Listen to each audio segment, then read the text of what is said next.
नमस्कार, मैं अभिजात कांडपाल। स्वागत है आपका 14 सितंबर 2025 के न्यूज बुलेटिन में। आपको पी फॉर पहाड़ न्यूज की पूरी टीम की ओर से हिंदी दिवस की हार्दिक बधाई और शुभकामनाएं। आइए शुरू करते हैं आज का बुलेटिन और आपको बताते हैं आज की खास खबरें। काली नदी के रास्ते उत्तराखंड में घुसपैठ की कोशिश कर रहे नेपाल की जेलों से फरार 4 कैदी दबोचे, टायर ट्यूब की ले रहे थे मदद। सीमांत जिले में घर में मिले 282 एक्टिवेटेड फर्जी सिम, शख्स अरेस्ट। देहरादून में ऑपरेशन कालनेमी का असर, अवैध रूप से रह रही 2 बांग्लादेशी महिलाएं गिरफ्तार। युवक ने धर्म छिपाकर युवती से की दोस्ती, शादी का झांसा देकर बनाता रहा संबंध, बेटी के जन्म के बाद शादी करने से मुकरा। अब खबरें विस्तार से। काली नदी के रास्ते उत्तराखंड में घुसपैठ की कोशिश कर रहे नेपाल की जेलों से फरार 4 कैदी दबोचे, टायर ट्यूब की ले रहे थे मदद। नेपाल में पिछले दिनों हुई हिंसा और बवाल के बीच वहां की जेलों से फरार 4 कैदी उत्तराखंड के रास्ते भारत में घुसपैठ करते हुए एसएसबी और पुलिस की टीम ने दबोच लिए हैं। इसकी सूचना नेपाल प्रहरी को दे दी गई है और चारों से एसएसबी व पुलिस की टीम पूछताछ कर रही है। मीडिया रिपोर्ट्स में एसएसबी के हवाले से छपा है कि ये कैदी भारत नेपाल सीमा पर काली नदी को टायर ट्यूब की मदद से पार कर भारत में घुसने की फिराक में थे। बकौल रिपोर्ट्स, इनमें से 3 कैदियों को बलात्कार और एक को हत्या के मामले में नेपाल की अदालतों ने दोषी ठहराया है और इन सभी को 10 से 18 साल तक की जेल की सजा सुनाई गई थी। इनमें से 3 लोग नेपाल के बैतरणी जिले के, जबकि एक शख्स कंचनपुर जिले का रहने वाला है। अब अगली खबर। सीमांत जिले में घर में मिले 282 एक्टिवेटेड फर्जी सिम, शख्स अरेस्ट। उत्तराखंड के सीमांत जिले पिथौरागढ़ के गंगोली हाट थाने की पुलिस ने फर्जी सिम रैकेट का भंडाफोड़ किया है। पुलिस ने बताया कि मुखबिर की सूचना पर कार्रवाई करते हुए टीम ने हाटले गांव स्थित एक मकान में दबीज दी, जहां से किराए पर रह रहे देवलथल निवासी राजेंद्र प्रसाद को गिरफ्तार किया गया है। पुलिस ने उसके पास से 282 एक्टिवेटेड सिम कार्ड मिलने का दावा भी किया है।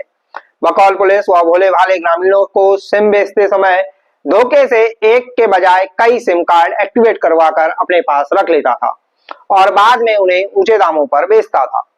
पुलिस के मुताबिक इन फर्जी सिम कार्डों का इस्तेमाल साइबर ठगों द्वारा अपराध में किया जाता था। आरोपी के पास से 4 मोबाइल फोन और 8 अलग अलग लोगों के आधार कार्ड भी बरामद हुए हैं। पुलिस ने इस कार्रवाई को साइबर ठगी की जड़ पर पुलिस का प्रहार करार दिया है।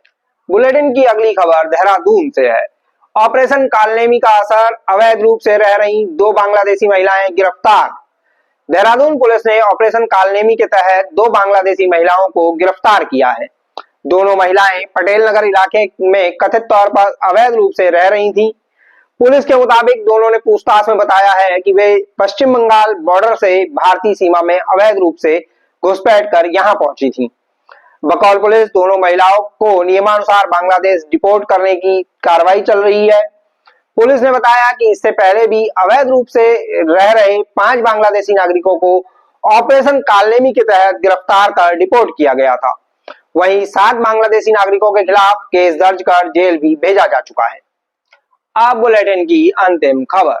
युवक ने धर्म छिपाकर युवती से की दोस्ती, शादी का झांसा देकर बनाता रहा संबंध, बेटी के जन्म के बाद मुकरा। उधम सिंह नगर जिले के बाजपुर में एक युवक द्वारा अनुसूचित जाति की एक युवती से धर्म छिपाकर फेसबुक के जरिए दोस्ती करने का मामला सामने आया है। आरोप है कि इसके बाद युवक ने शादी का झांसा देकर युवती से संबंध बनाए। वहीं बेटी के जन्म के बाद युवक के शादी करने से मुकरने की बात भी सामने आई है।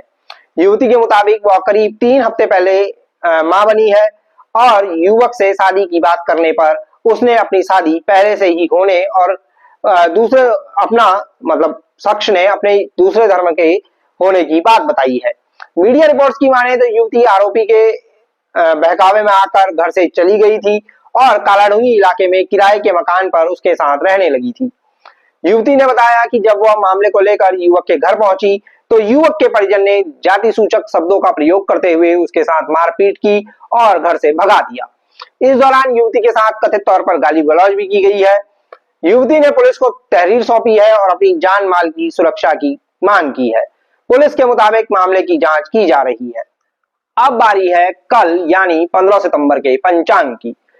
15 सितंबर को है आश्विन महीने के कृष्ण पक्ष की नवमी तिथि, जो रात 1:31 तक रहेगी। इसके साथ ही सोमवार का दिन होगा और सुबह 7:31 तक मृगशिरा नक्षत्र रहेगा। वहीं रात 2:34 तक व्यतिपात नाम का योग और दोपहर 2:15 तक तैतिल नाम का करण रहने वाला है। शुभ मुहूर्तों की बात करें तो सोमवार को सुबह 11:51 से दोपहर 12:41 तक अभिजित मुहूर्त और रात 9:05 से 10:38 तक अमृत काल रहेगा। इसके साथ ही कल सुबह 6:06 से 7:31 तक सर्वार्थ सिद्धि और अमृत सिद्धि योग भी रहने वाला है। वहीं कल पितृपक्ष में नवमी तिथि का श्राद्ध होगा। तो ये थी आज की खास खबरें। आपको आज का बुलेटिन पसंद आया हो तो लाइक शेयर जरूर करें। अपने सुझाव भी कमेंट कर हमें जरूर बताइए। चैनल पर नए हैं तो सब्सक्राइब करना अपना अधिकार मानिए और घंटी वाले आइकन को भी चटका लीजिएगा, जिससे आपको सभी वीडियोस की नोटिफिकेशन समय पर मिलती रहे। जल्द होगी मुलाकात किसी नए वीडियो में, नई खबरों, नए तथ्यों या फिर किसी नए मेहमान के साथ। तब तक दीजिए इजाजत। नमस्कार, मैं अभिजात कांडपाल। आप देख रहे थे पी फॉर पावर न्यूज।